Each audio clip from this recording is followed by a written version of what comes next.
Tony, you just took part in a very lively, I say IMR, but we had an interesting discussion around those various letters here at the Asia Subsea Conference. Right. What for you were the key talking points?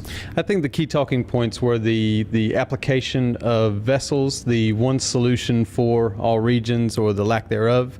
And then also to see, everyone always goes with the target words of innovation, integrated solutions, etc., and really diving into what that means and where that expertise and experience comes from within the industry today. Now, I mentioned at the top that there was some discussion as to whether IMR functions are truly carried out in the region. Right. I think the region, as mentioned, is somewhat of still in sort of a reactive stance, but as we go into, as we see a lot more Western influence, a lot more advanced technologies coming into play where we can be much more efficient with our delivery of IMR type services, then we will see that reactive type stance move into a more proactive type measures. But what we've seen, and as I mentioned, was that sort of clash between the ideology and to the reality of cost. I think a lot of the decisions are based around that cost, and moving into an IMR proactive approach will obviously look in the short term as a cost, but really a benefit in the long run. Cost inevitably raises the question of oil price. How's your business been affected by the lower oil price? Our business is somewhat like everyone. It is affected, of course, but we try to balance the business in. We do a lot of the IMR works on the side of the production side of the industry, but then also we really are affected by the exploration. We follow the floaters, we follow the field expansion and the subsea developments, but we see the opportunities. While it is a downturn, of course, that affects each and every one of us, we do see the marginal field development. We see the innovative approaches to field expansions, and so while there is quite the downturn, it's not the halt.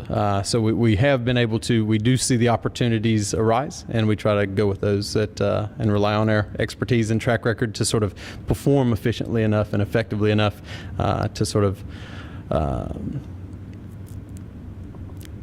downplay the effects of the downturn itself and the price. So how are you prioritizing your spend, and how are you prioritizing your technological decisions in light of what you've just said? With Deepocean, we founded in Norway, grew up in the North Sea, in the greater North Sea, delivering services where innovation and technology is really seen as the decision maker.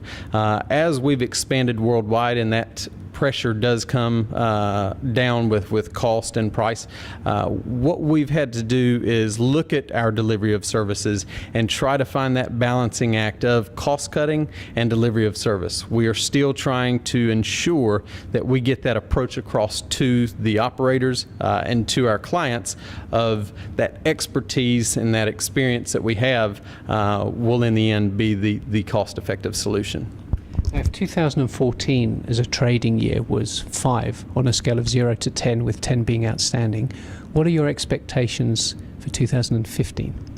I think our expectations for 2015, while they're not going to be most certainly won't be a 5, I think that we have been very fortunate in securing some opportunities that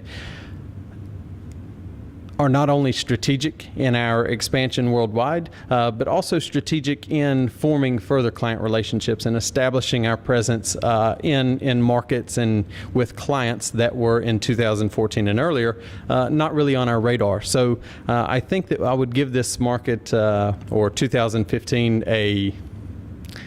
I'll be generous and give it a 3. Finally, Tony, how have you found today's Asia Subsea Conference? It's most informative to hear what's happening in the industry.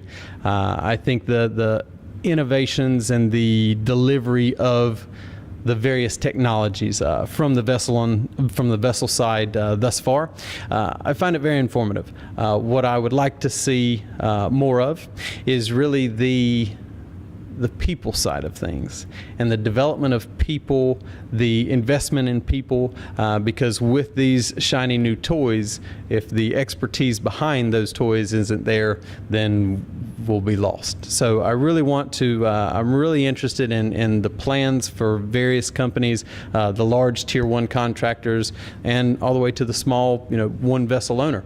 I'm curious to see their plans for investment in people, and because I know I look at our internal development, and if there's if there's great suggestions or great ideas out there, then I would like Deepocean to mirror those practices.